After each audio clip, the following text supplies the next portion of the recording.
Could the Miami Heat be looking to waive Terry Rozier? At least one prominent reporter says that's the case. We'll debate the pros and cons of such a move before looking at one of the best, if not the best, point guard in Heat history on today's episode of Locked On Heat.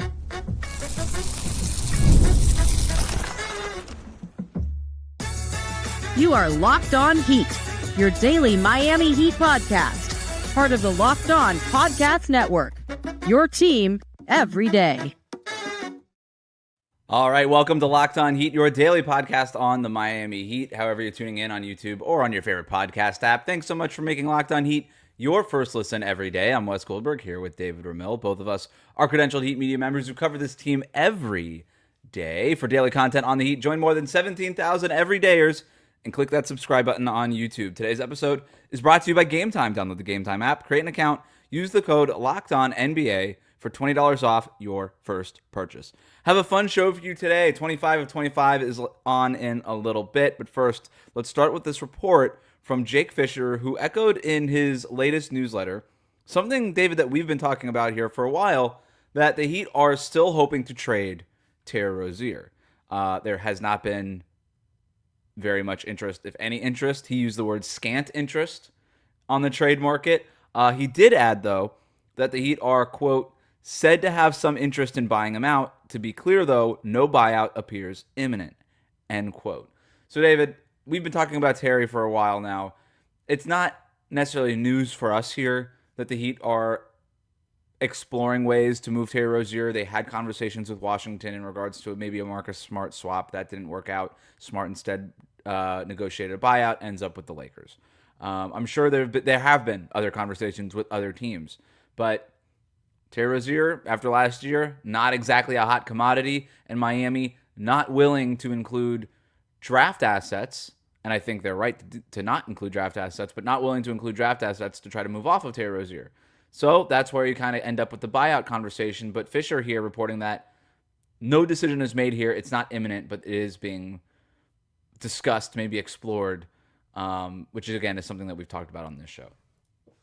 Yeah, I just struggle to see the point of either a buyout or we talked about waiving him outright. And obviously that wasn't exactly a good move. Buying him out, I think, would be something similarly in terms of a regrettable move because Terry Rozier, what little value he has currently, at least still possesses some value as potential. And we have yet to see what version of Rozier we'll get this year. And that being the case, I just don't know why you'd want to take the hit for his full salary or even a slightly lower number just to get him off the books. The problem isn't that Rozier doesn't want to be in Miami. Hence, there's no reason he wants to pursue a buyout.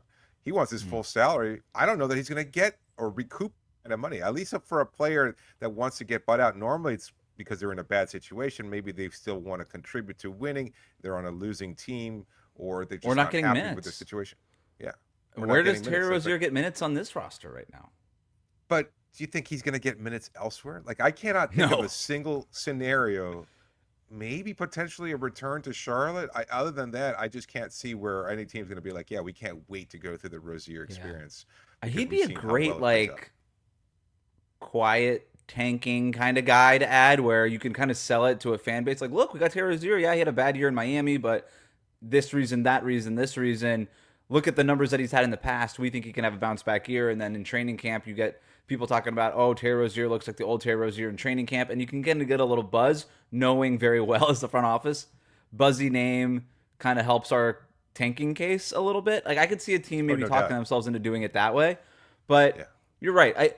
In Miami, he's already behind Tyler Hero, Norm Powell, Davion Mitchell, maybe Kasparis Yakochonis.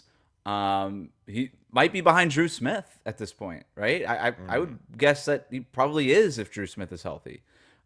Just knowing who Eric Spoelstra trusts in that rotation. By the way, that's probably the right decision based on the way that Drew Smith looked before he went down and the way that Terry Rozier looked last season. So it's just a lot of guys in front of him on the depth chart where let's say that he hypothetically ended up in Sacramento. It's like, who's the point guard in front of you? Dennis Schroeder? That's it?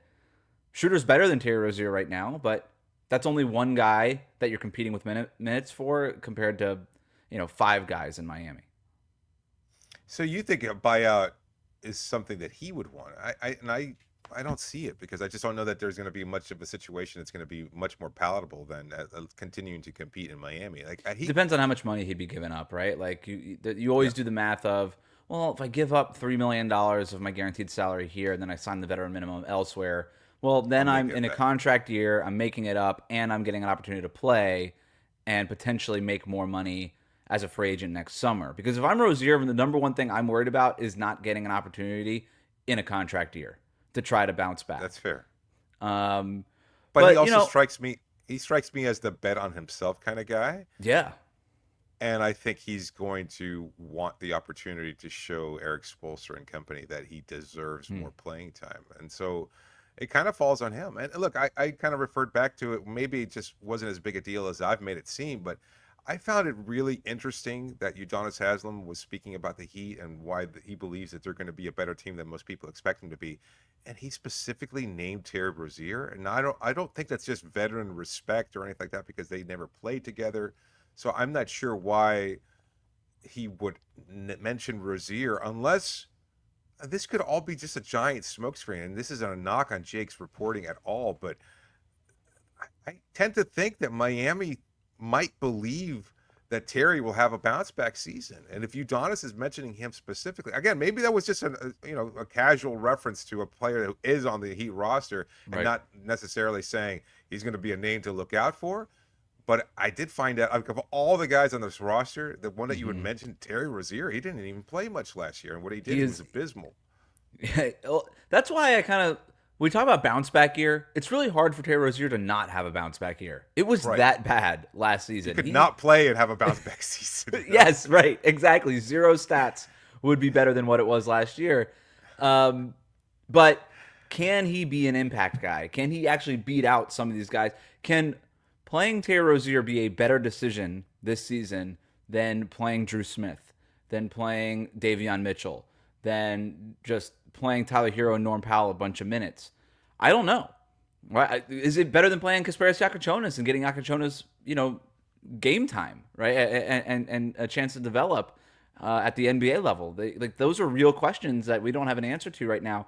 Now, I do think that there is some value. Some people might want to write off Rozier. He's talented, man. Like, even I was wrong on this, so take this with a grain of salt. But every time people were like, how worried are you about Terry Rozier through the first couple months of the season? I was like, it's not great, but he'll bounce back eventually because he is just that talented. And then he never did. So again, I was wrong. But I still kind of want to double down on that take. It just feels like he can't be this bad. It can't be this bad. And so who knows? Who knows? The other part about this too is he's very valuable in terms of expiring salary. Yes. So if you buy him out, now you don't have that $26 million to use right before the trade deadline in expiring salary, where it's $26 million in outgoing matching salary to get, the salary matching stuff under the CBA done.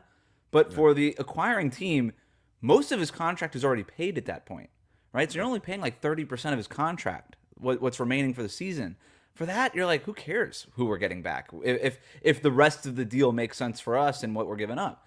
So if there's a superstar that becomes available, Terry Rozier actually becomes a very enticing trade piece at the trade deadline, because the acquiring team knows that they can just walk away from that contract and create a bunch of cap space this summer or next summer. So I think there's value in just holding on to him in terms of that. Yes. What does that mean for the locker room? Who knows? I don't really. You and I have been around Terry Rozier. We know about. Maybe the reason Udonis Haslem even spoke so highly of Rozier is because he is so well liked in that locker room. I know that Haslem hasn't been his teammate, but he's around the team. Rozier has a lot of respect in that locker room. He is a player's player, right? He's just one of those hoopers kind of guys that people around the league tend to respect. Players around the league tend to respect. So there's that part of it too. Really quick though, Jake Fisher also reported that the Nets could explore retrading Haywood Highsmith when he becomes trade eligible after December 15th. I'm getting ready, David, for the podcast that we have to do about how angry Heat fans will be when the Nets get a draft pick back for Haywood before the trade deadline, because that feels like that'll happen. Yeah, he's going to provide some value. He is a commodity around the league that competing teams definitely want. So plug and play 3-and-D, right? Who couldn't use that? Yeah. So it feels weird that you wouldn't swing that trade now in August thinking, well, maybe he's going to provide value. But then if you become unexpectedly more competitive, or perhaps if you face an injury on the roster or something like that, and you want to shore it up with a guy who's proven and who's played playoff minutes and has come from a good system in Miami and is not going to give you any trouble, and is only on a relatively short-term deal too. So it just makes a lot of sense. Why not go after a Haywood Highsmith? But when the Nets get their pick, yeah, there will be some backlash, and deservedly We're gonna do so. a podcast on it, calling it now. Oh, I'm Like sure. the Lakers are gonna trade for Haywood Highsmith. They're gonna trade a couple of second-round picks. Like, I don't know that they're gonna get a great, crazy pick. Highsmith is an expiring contract. He'll only have a couple months left on his deal at that point. So if you're, the acquiring team, Even if it's a second-round pick, the same second-round pick Miami had to yeah, move just to exactly. move That's them why I off in the said first get place. ready when the Nets get a pick back, where Miami had to use a pick to get off of Highsmith's salary to clear the cap space and get under the tax. So it's gonna happen. The funny thing here is the Lakers are going to wind up with Marcus Smart and Haywood Highsmith, and Miami will still have Terry Rozier on the roster. Terry Rozier, probably not going down as the greatest point guard in Miami Heat history, but the guy we're talking about next certainly is at least in that conversation. Talk about it next. Today's episode is brought to you by Game Time. College football is back, and honestly, there's nothing better than the energy of tailgates and being in the stands with your fellow fans. The only downside, trying to get tickets, endless queues, hidden fees, and prices that jump at checkout. That's why I use Game Time. You should too. The app that gives the advantage back to fans. It's the easiest way to score last-minute tickets at the best prices with no surprise fees. What you see is what you get. You can just pull up the Game Time anytime. Just a couple of taps, and you get amazing deals. I'm talking about your favorite college football games as low as $25. Go Canes! This is the weekend. Who cares about the Fighting Irish? Let's go Canes. To take the guesswork out of buying a college football ticket with Game Time. Download the Game Time app, create an account, use the code LOCKEDONNBA. You get $20 off your first purchase. Terms do apply. But again, that's a promo code LOCKEDONBA for $20 off. Swipe, tap, ticket. Go. Download Game Time today.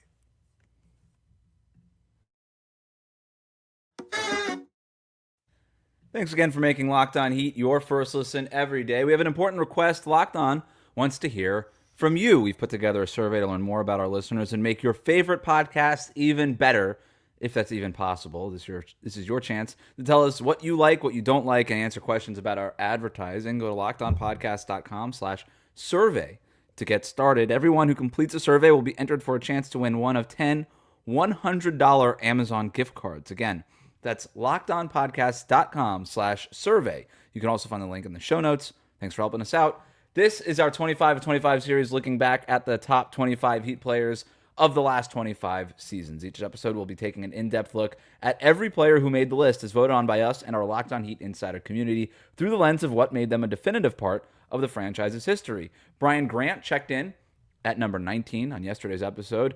At 18, it's the man who revolutionized the crossover, Alonzo Mourning, South Beach co-star, the greatest point guard in Heat history, according to some, unless you ask David. It's Tim Hardaway. Wow, already throwing me under the bus. We haven't even started. But yes, Tim Hardaway, great player in Heat history, was the 14th pick in the 1990 draft, selected by the Golden State Warriors. And he joined future Hall of Famers Chris Mullin and Mitch Richmond. Led by head coach Don Nelson, the trio would form the nucleus of a potent offense known as Run TMC for their fast-paced scoring. Hardaway was as fierce a competitor as possible with a killer crossover dribble known as the UTEP two-step for Hardaway's alma mater, the University of Texas, El Paso. And he was selected to the All-Star game for 3 consecutive seasons from 91 to 93, but a brutal knee injury forced him to miss the entirety of the 93-94 season. And a young Latrell Sprewell led the way for the team that year. Hardaway returned from injury in the following season, but Mullin was older. Richmond had been traded to Sacramento, and Golden State struggled to get wins. Nelson was fired midway through the season. His eventual replacement, Rick Adelman, who had enjoyed success with the Portland Trail Blazers, butted heads with Hardaway, who began campaigning for a trade in the 95 season. And with Pat Riley now at the helm of the Miami Heat, Hardaway was acquired by Miami in February of 1996 with Alonzo Mourning at center and now Hardaway at point guard. Miami would enjoy the most successful period in franchise history at the time, leading the team to 6 straight playoff berths after making the playoffs just twice in the previous 7 seasons. Hardaway would be named to an All-Star twice more during his stint with Miami, still hitting big shots, still forcing steals with his strength and quick hands, and being the emotional leader of the team on the floor. But despite their regular season success, the Heat were ousted 4 times. I didn't even realize this. 4 times in the first round of the playoffs, running into either the Chicago Bulls or the New York Knicks, the latter of which was one of the biggest, most intense rivalries of the 90s. In 2000, Hardaway became a free agent and wanted a 3-year deal with Miami to finish his career with the team, but Riley refused, instead giving Hardaway just a 1-year deal for $12 million that did make him the highest paid point guard in the league at that time.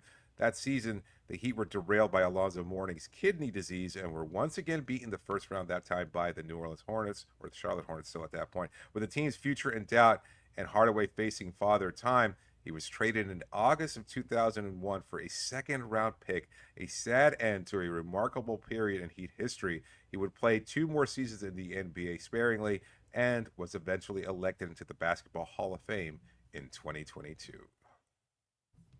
So, Tim Hardaway, sort of not the original might be too strong, but I'll go ahead and say it. Kind of the original superstar for the Heat. In a way that he had the crossover, he was flashy. They never really had a guy like that, unless we want to. No. Like Zoe wasn't as great as Zoe was. He wasn't flashy, right? He would that was sort of the opposite of He what was Alonzo the grim Mourning warrior. was. Right. Alonzo was grim. Hardaway was style and pizzazz. He'd cross Right. you over, talk smack at 5'10", and I know Right. this for a fact. He's not 6 feet tall. Like, he's so undersized, and he was just going up against the era of Michael Jordan, Magic Johnson, Penny Hardaway, these tall point guards, and there was Hardaway, just a small player on the floor, and and to your point though, he had so much style to him that really resonated with the Heat crowd. There was an Iverson-esque type of thing going on with him. Obviously, like dialed back. Iverson was that 211. Tim Hardaway was but he was that kind of guy. He was a lot of sizzle, a lot of substance, right? Like the numbers back it up. He was a great point guard. And him being part of the branding of Run TMC and then coming over to Miami right after that, that was huge when it happened. It was sort of the Shaq trade before the Shaq trade, right? It did bring some sizzle to South Beach, and that was really important, and it's why he's one of still the most beloved Heat players all time. We're talking about this rankings and where he ranks on this, the way people feel, the way Heat fans feel about Tim Hardaway, I think is reflected in Hardaway's ranking more than anybody else's ranking on this list. Yeah, only played one season. Yeah, that we're considering again. Yeah, the rules are of the last 25 years, so it only includes one of Tim Hardaway's years, his last season in Miami. Right, and still, he's so beloved. I remember making the comments comparing him to Goran Dragic a few years ago, facing some blowback from Heat fans for that. Which is what I was referencing in my intro to you. Yeah, I know. Hardaway is so beloved still, and you know what? I'm going to push back just a little bit in the trade there, because it was a big move in the sense that Miami was making an actual trade. Like, they had traded for Alonzo Mourning in 1995, and that was monumental. That was Riley saying, my team, I'm putting my stamp on this group by acquiring the big man of the present and the future in Alonzo Mourning. And Alonzo, again, in the Eastern Conference, he wasn't an all-star at that point in time. I think he might have been a reserve maybe, but I mean, we got Shaquille O'Neal, you got Patrick Ewing, you had so many other big men around the league, even Rick Smits with the Indiana Pacers. But Mourning was such a young, fierce competitor that it made so much sense for Riley to get him. And then the following season makes another big move in acquiring Hardaway, but he was damaged goods. And I remember the feeling at the time was, look, he had just missed a season because of a knee injury. He didn't play particularly well when he did come back. And then kind of Jimmy Butler-esque in the sense that he burned his bridge on his way out of Golden State. There he was playing alongside Latrell Sprewell, Chris Webber, and this young group there, you know, presumably to help usher in the next era of playoff success for Golden State. And he was grumbling because he didn't get enough playing time. He didn't like the style of Adelman's play. He didn't get his money, etc. He was due for a free agent contract. And so he was kind of soured as far as his view around the league. That's what I recall at the time when they did make that move. And then he wound up coming here and just completely just blowing out expectations. Like, not only was Yeah. he very good, he was excellent, and he was such an intrinsic part of what led to Miami's success over those next 6 seasons. And he completely changed his image, at least temporarily, in terms of how he was viewed Right. by the public and by basketball fans. And He bought in, he right? was He bought excellent. into the Heat culture Absolutely, stuff, absolutely, all the absolutely. Rileyisms.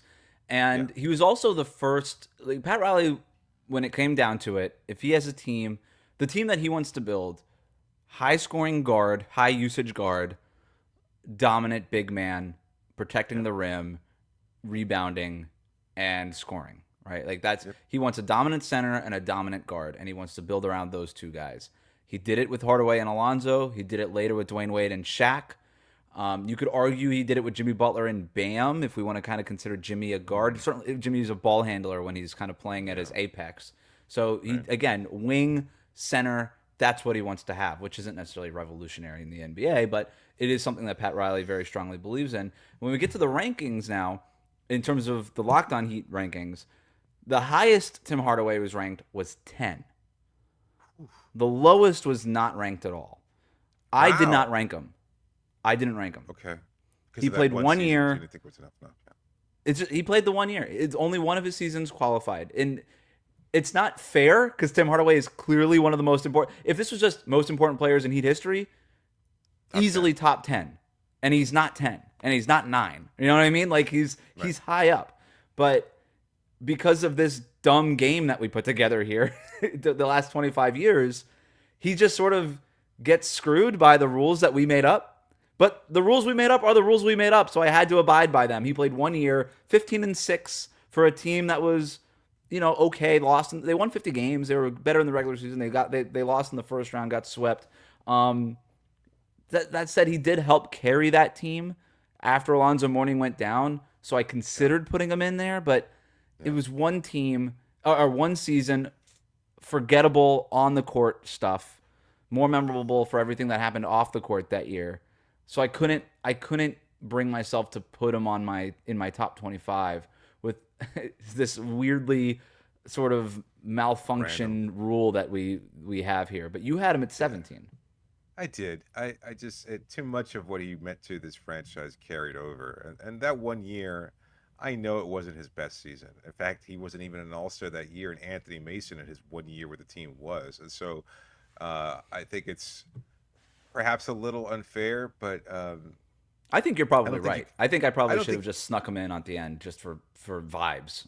I don't think you can write the story of the Miami Heat without Hardaway. Just because that era of Mm-hmm. team basketball. Like, I mean, I can tell you probably more so than you can because I don't even know how much you remember of that era. But like, obviously, with the team's inception in 1988, they were never expected to be a very good team. They set an NBA record at the time for most losses to start a season. They were abysmal. Just a very bad expansion team as well. You would expect them to be so, but just kind of rudderless in terms of not really much of an identity, playing for Ron Rothstein, and then Mm-hmm. eventually enjoying a little playoff success with Kevin Lockery as their head coach. They got some better players in Glenn Rice, Steve Smith, Ronnie Cycli was still there.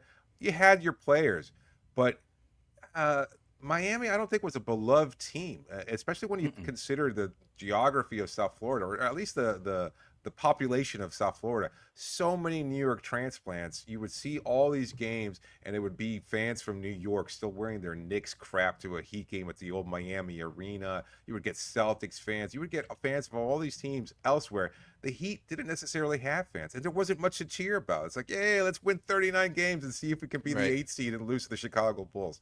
That's basically what it was. And then all of a sudden in '95, you get this bolt of energy with Pat Riley. It's like, whoa, all of a sudden you transform the franchise. We've got a real legitimate Hall of Fame NBA coach. Mm-hmm. Alonzo Mourning, bam, all of a Mm-hmm. sudden, again, another Mm-hmm. superstar player. And then you get Hardaway. Mm-hmm. And he was such a big part of what that meant. And those battles with the Knicks were, I mean, so many Heat fans, the long Heat fans before the Big Three era, still kind of identify with that era of Heat basketball because it just really put this team on the map. And Heat-Knicks was must see TV. Like, you had to watch those Yep. games because you knew there was going to be a fight or an altercation, and it was going to come down to the last few seconds. It was going to be 78-79, and you were going to go down to the last 5 seconds of the game in order to find out who actually won it. And it was just thrilling basketball. I loved it. And to your point, yes, I agree with everything you just said.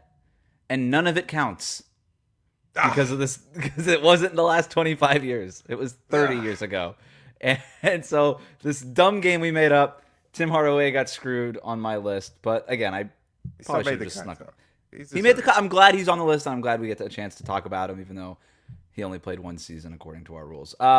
Trivia and our categories coming up next. Today's episode is brought to you by FanDuel. The NFL season is almost here, and FanDuel is making sure you're ready for kickoff with a can't-miss offer. Because right now, new customers can bet just $5, and if your bet wins, you'll get $300 in bonus bets to use across the app. You love using FanDuel. It's so easy. It fits however you like to bet. Player props, building a same-game parlay, maybe even jumping in live as the action unfolds. It makes every game exciting, whether you're watching your team or just keeping an eye on your fantasy lineup. And there's so many different options, so many ways to win. Are you ready to play? Download the FanDuel app today and by visiting FanDuel.com to get started. That's FanDuel.com to place your first $5 bet. We'll be right back. Thanks again for making Locked On Heat your first listen every day. Let's get into trivia and our categories. David, we're going to have to breeze through these for time's sake, but let's start with trivia. These are going to be tough.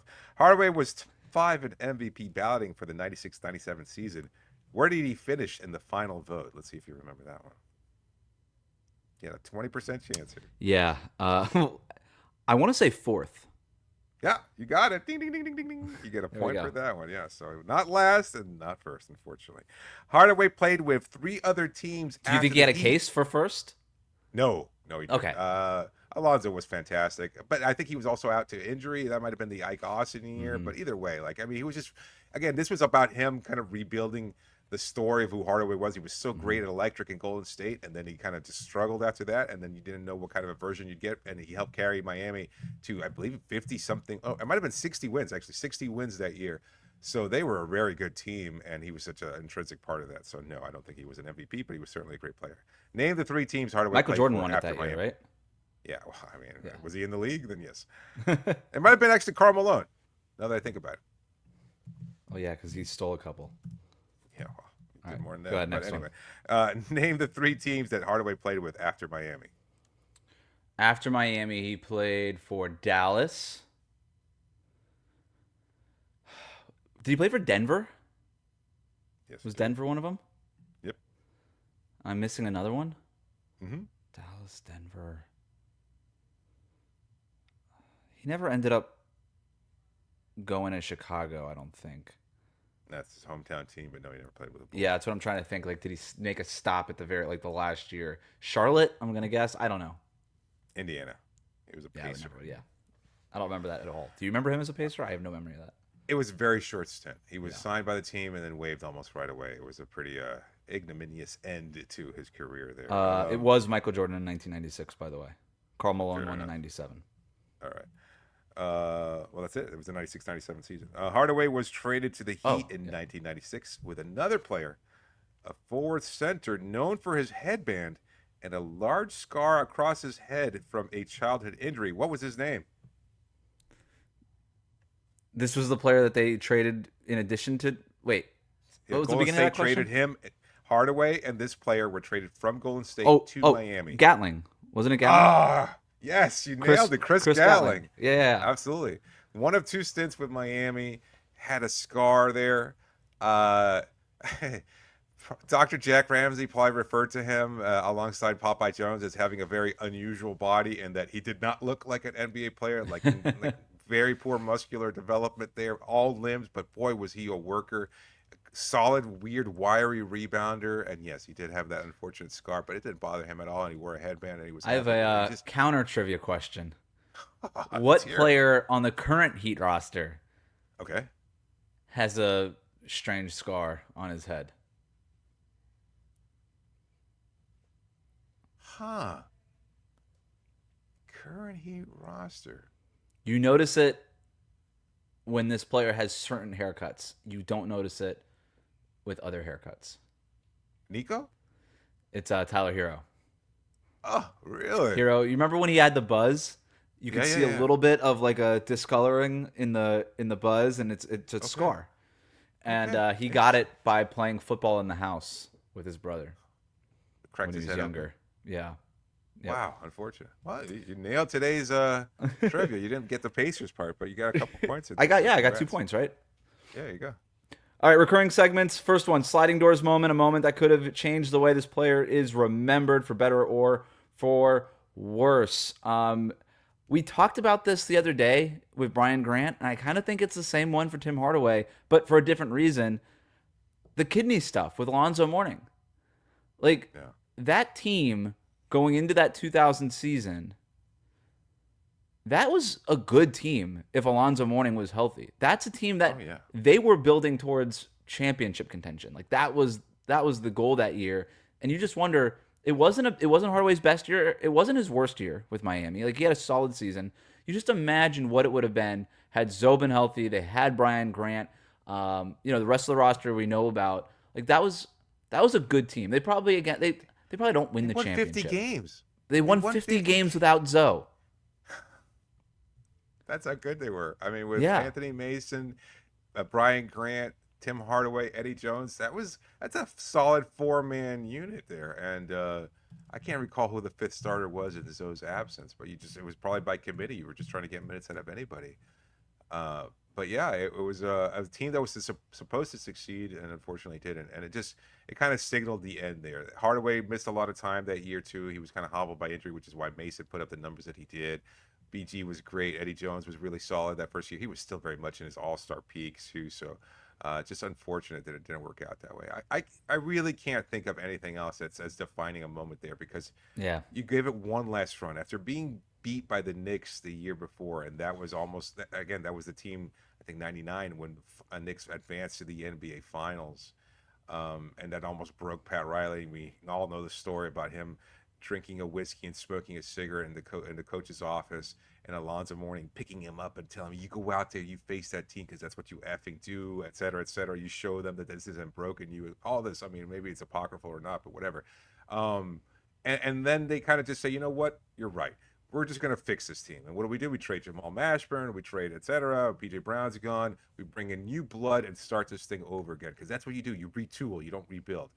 And they did, and then they lost their all-star in Alonzo Mourning. And I'm looking at the playoffs that year. So Miami obviously loses to Charlotte in the first round. They get swept. So whatever. But again, no Alonzo Mourning. They could have beat the Sixers and Allen Iverson. That's what I'm thinking. So the Hornets go on to play the Bucks. The Bucks beat the Hornets in 7 games. And then the Bucks lose to the Sixers in the conference finals in 7 games. There was no dominant team. And then the Sixers with Allen Iverson, that's the one time they got to the finals with AI, and they get crushed by the Lakers. Now, it was one of the all-time teams we've ever seen. So the Heat wouldn't have beaten the Lakers in the finals. Let's be very clear. They're not beating Kobe and Shaq. What a matchup, though. I mean, would have been great. Zoe versus Shaq? Yes. It would have been Jones awesome. versus his former team and young Kobe, like maybe he would have shown up. Like that would have been the drama. That would have been amazing. Hardaway, old head, going up against that young buck Kobe Bryant, who was very much established, but we didn't really know he was established at that point. Like, he was sort of like 06 Dwayne Wade, where it's like, oh wow, this guy's here. Okay, like that's kind of interesting. This guy might be the best player. I think he would have busted Derek Fisher up that year. That's what I'm saying. Like, I mean, they might have had a puncher's chance. You never know. And maybe that dynasty never starts right that year, and who knows? It was it was the beginning of the Eastern Conference, though. Yeah, like Jordan has fully phased out. This sort of one trick pony team makes it to the Eastern Conference, to the NBA Finals out of the East, and sort of the AI Sixers. It was sort of the beginning of the Eastern Conference. But that said, because of that, maybe Miami could have made a run. Who knows? So that's the sliding doors moment. Our next one, jersey worthy. Is this a cool jersey to own and wear to a Heat game? Obviously, yes. Of course it is. Absolutely. Yeah, easy. I'm surprised we haven't seen any Vice versions of Hardaway. Good call. That's why people want Hardaway Jr. to end up on the team, I think. It's just to have that, just jersey. To be able to have that jersey. Yeah. Does he pass the Eddie Jones test? Yeah, I think so. Yeah. Well, this one's tricky. It's tricky because it's not. So the rule is, does this player make the team better in his Heat prime? But his Heat prime came before our 25-year cutoff. So it's a little tricky, but even if we're just including that final year, 15-6, good 3-point shooter at that, still at that point, at the very least, he's coming off the bench for this team and giving them a trusted hand at that point guard spot. So I still think it's yes, but it's a tricky situation because of our dumb rules. I could see that. I could see that would be a little bit. But obviously, if it's just any version of like the best Tim Hardaway in Miami, it's clearly a yes. I mean, he would obviously at least, start. Yeah, you're not giving would minutes be awesome. to Drew Smith. You're not giving minutes to Drew Smith over Tim Hardaway. It'd be Tim Hardaway and Tyler Hero in the backcourt. Norm Powell as winning sixth man of the year. Yeah, probably. It'd be great. Final one versus pin this player against the player who came before him and ask, did we get it right? I have to say no because I didn't have Tim Hardaway ranked and I did have Brian Grant ranked, but I'm not going to argue very strongly against it because I love Tim Hardaway. Yeah, I think I had him ranked a little higher, and probably undeserving. But you had Hardaway at 17, you had Grant at 15, so you would also technically have to go no here. I guess. But who cares? Yeah, because again, it was no. I think we did get it wrong in that sense, but this the carryover. It was so tremendous. But you're right. That 1 year was great, solid. Tim was fine, but it's Tim Hardaway. I'm not going to vote him off. Yeah, I know we're going to have this debate with Alonzo Mourning at some point too, and it's whatever. It's Alonzo Mourning. He gets whatever he gets, and he's earned it. He also came back. He did. Timmy did not. Tim Bug. Yeah. Let us know what you think. Are we stupid to even listen to the rules that we made up? Should Tim Hardaway... Obviously, most people think Tim Hardaway should be on this list, but try to separate the emotions. We have rules in place, and without rules, there's chaos. It's another big moment on Locked On College Football fans. Locked On and Fire TV present College Football Kickoff, your ultimate college football weekly preview. Drake Toll of Locked On Big 12 leads the conversation alongside two-time AP Coach of the Year Gary Patterson, former college stars Jesse Hawley, and Locked On's local experts. A college football preview only Locked On can do. Catch Locked On Football Kickoff every Thursday through the season, only on Fire TV. I got to tell you, people, I've seen versions of the show. This thing rips. This is going to be must-watch college football television for you college football fans. There is literally no other network in the world that can do this. Go check that out. For now, thank you for making Locked On Heat your first listen today. Part of the Locked On Podcast Network, your team every day.